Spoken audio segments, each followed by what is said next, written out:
Halo, Assalamualaikum warahmatullahi wabarakatuh. Selamat pagi siswa-siswi kelas 12 SMA Negeri 1 Salatiga. Semoga masih dalam keadaan sehat dan selalu semangat dalam proses pembelajaran daring yang guru-guru kalian berikan ya. Oke. Pada hari ini kita membahas tentang Undang-Undang Hak Cipta tentang perangkat lunak ya, di mana materi ini sudah kita bahas juga ya di minggu lalu ya. Tetapi tidak semuanya, dan hari ini ya kita lanjutkan membahas tentang Undang-Undang Hak Cipta tentang perangkat lunak ya. Untuk mempersingkat waktu ya, langsung saja kita bahas tentang Undang-Undang Hak Cipta. Mengingat masih mahalnya dana yang dikeluarkan untuk membeli sebuah lisensi produk software Microsoft Windows dan properti lainnya, maka banyak orang yang memilih untuk membeli produk bajakan yang harganya jauh lebih murah dibanding dengan produk software asli dengan fungsi yang sama, namun produk bajakan tidak tahan lama. Banyak di antara kita yang masih bertahan untuk menggunakan software bajakan, baik sistem operasi maupun aplikasi sampai dengan utility-nya ya.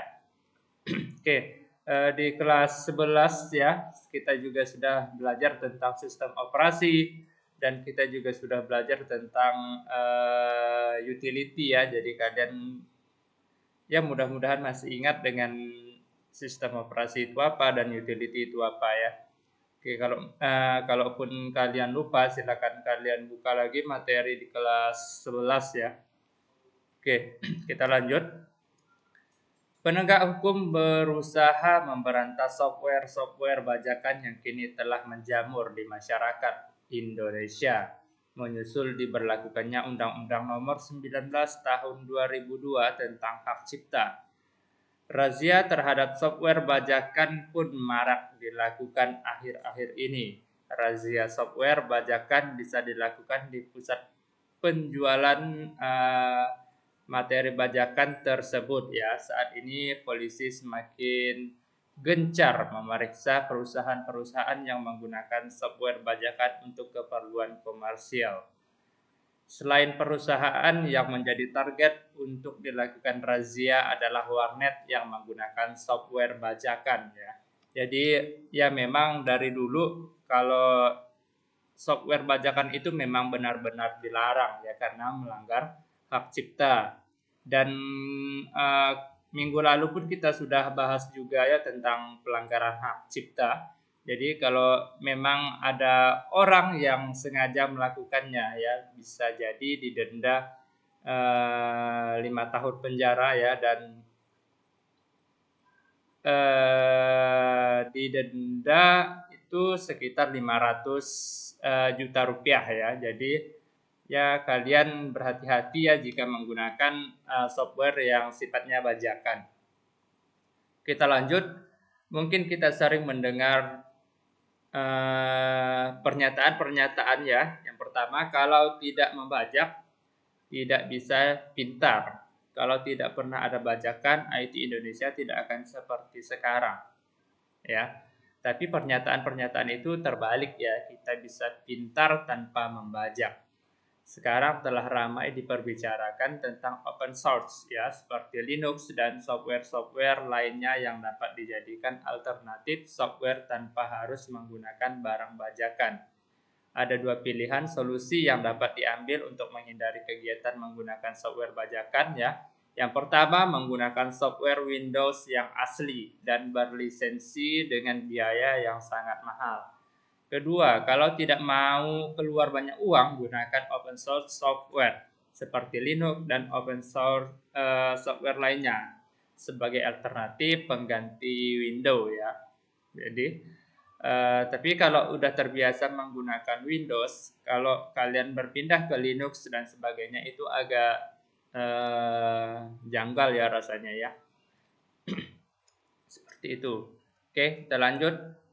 Ada satu faktor yang mungkin membuat orang sulit belajar Linux dan open source software ya. yaitu kebiasaan. Sejak kecil kita sudah mengenal Windows dan terasa sulit melepaskan diri dari Microsoft. Kembali kepada diri kita masing-masing. Apakah kita mau untuk mempelajari atau tidak sistem operasi yang lainnya ya. Oke.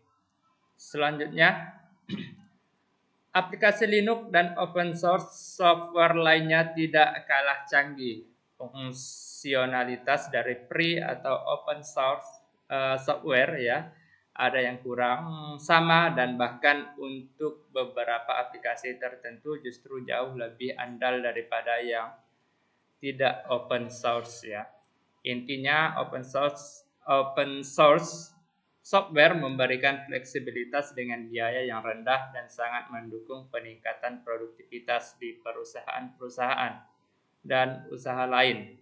Open source software seperti Linux dapat dijadikan solusi hemat tanpa mengganggu aktivitas bisnis ya. Jadi memang Linux itu juga banyak digunakan ya, karena itu alasannya tadi programnya murah ya, dan juga banyak utility yang support dengan Linux ya. Tapi yang ramai digunakan ya tetap Microsoft Office ya, Microsoft, pokoknya dari Microsoft lah yang paling banyak digunakan ya. Oke. Materi kita sudah selesai ya. Jika masih ada yang kurang jelas silakan kalian tanyakan melalui grup WA ya, saya siap untuk menjawab pertanyaan siswa-siswi sekalian. Jadi karena materi kita sudah selesai, saya akhiri. Assalamualaikum warahmatullahi wabarakatuh. Selamat pagi siswa-siswi kelas 12 SMA Negeri 1 Salatiga.